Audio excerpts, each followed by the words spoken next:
What's up, guys? Today on What the Tech, we have a MYTHBUSTERS edition. Tight bore versus wide bore.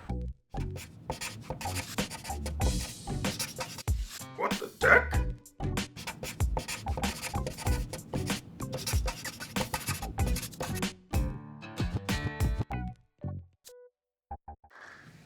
Alright, so what are some of the myths that you've heard about tight bore versus wide bore?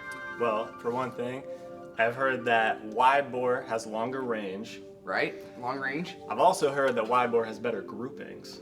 Okay. Yeah, so then another one that we've heard is that these advantages of the tighter groupings and the longer range really only happen when you're using a shorter wide bore instead of a real long wide bore.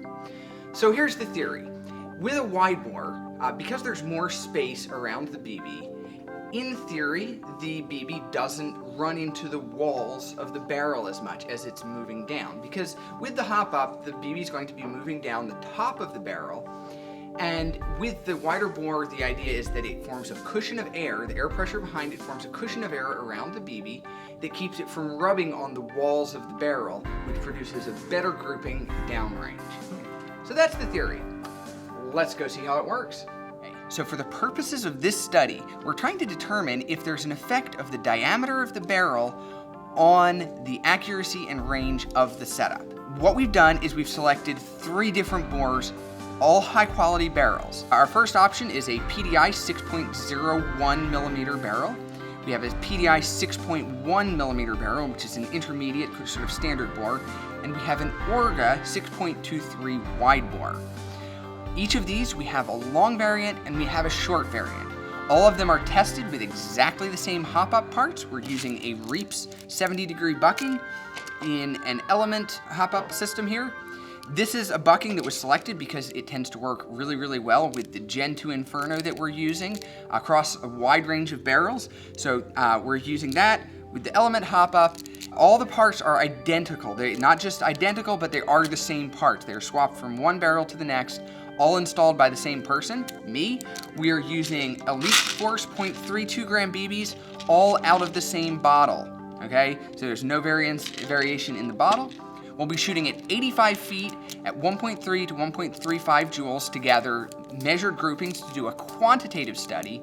And then we'll be doing some range testing at 260 feet is the range we have set up, again with 0.32 gram BBs, and that's going to be a qualitative setting. We're going to show you what the shot cam looks like with the different barrels so you can see what it looks like. We're not going to be trying to measure data on the outdoor range because there's too many variables that we can't control here.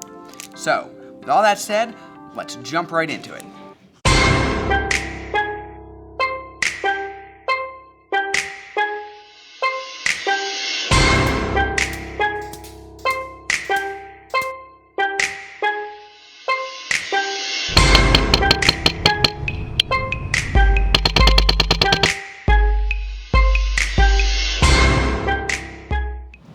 Alright, so we crunched all the numbers, got all the information, some really interesting results here.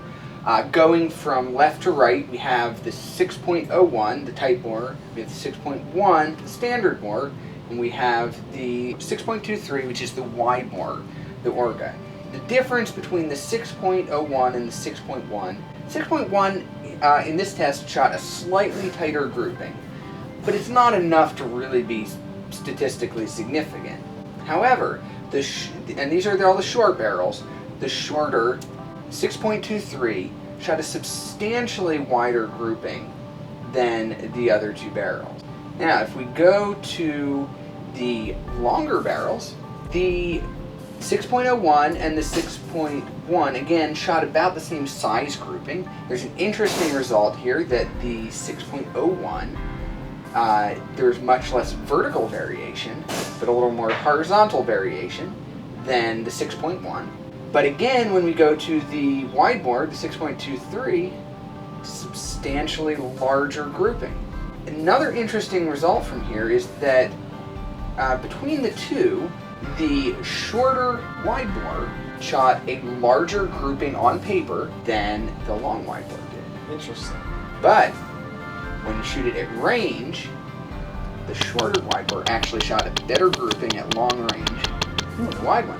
Yeah. the long barrel. Another thing I could mention is that between all four of the 6.01 and the 6.1 millimeter barrels, visually there was no difference in the range or the accuracy at range that you could really tell shooting one to the other. And even the short 6.23 seemed to shoot about the same groupings at range as the other four. The long wide bore barrel, however, there was noticeably more scatter at range. I don't know, that data looks pretty conclusive to me. Well, maybe so, but we're not going to give up on it yet. What we're going to do is we're going to take the Orga short barrel, and we're going to try it with some different hop-up combinations, because we want to make sure that the hop-up combination we chose just didn't happen to agree with that particular barrel. So we're going to try it with some different combinations, compare it with the PDI 6.1 short barrel, and we're going to see what we get. Alright. Alright guys, so we've been out here for a couple hours now experimenting with all different combinations of hop-up parts, the rubbers, the hop-ups themselves, to find the best combination, get the best data we could for the wide bore to give it its best shot. We've got data on those now, and we're going to go inside and we're going to crunch the numbers and see how we did. Alright, so what were the three myths we started with? So, the first one was that wide bore was longer range. Longer range. On the first one, none of the testing that we did at the same velocity with the same BBs and the same hop-up showed any increase in range going with the wide bore versus the tight bore. They all had basically identical ranges when you're shooting them at the same velocity, same setup, same BBs. I'm going busted. Busted. Second one was that wide bore had better groupings. Better than tight groupings, bore. that's right. With the original hop-up we used, the results were noticeably better with the tight bore than the wide bore. But once we went in and we tried some different hop-ups, we basically were able to get the same groupings out of the wide bore as the tight bore. And when you throw in the fact that there are thousands of different variations of hop-ups and rubbers and modifications you can do, I'm gonna go with unproven. Okay. That one, maybe there's some combination of parts out there that would shoot tighter groupings with the wide bore than the tight bore more. It's not what our test data showed, but it also didn't prove that it wasn't true. I'm going to go unproven on that one. All right. And then the third one was that shorter wide bores perform better than longer wide bores. The data we got with the quantitative testing showed better results with the long wide bore than the short wide bore. However, they weren't very much different. They were pretty close. And when you compare the actually shooting it at range, the short wide bore was noticeably tighter groupings at range than the long wide bore. So I'm going to go with plausible on that one. Yeah.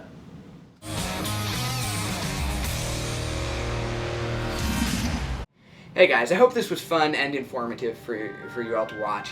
We know that we're going to get a ton of flack from this video.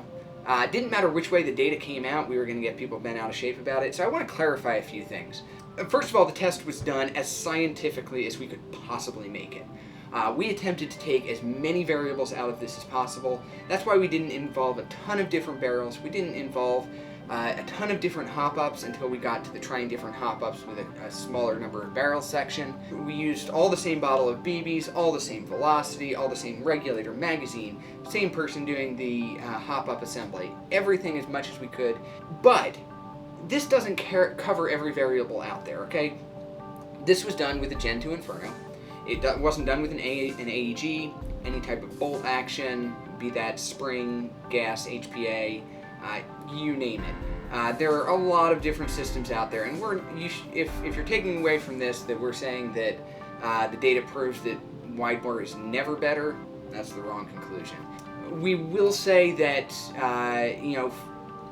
based on the testing that was shown here and a lot more testing we've done, for our money, we're buying tight bores, good quality tight bore. From our perspective, if the groupings are just the same with a wide bore as a tight bore, then there's no point in doing it.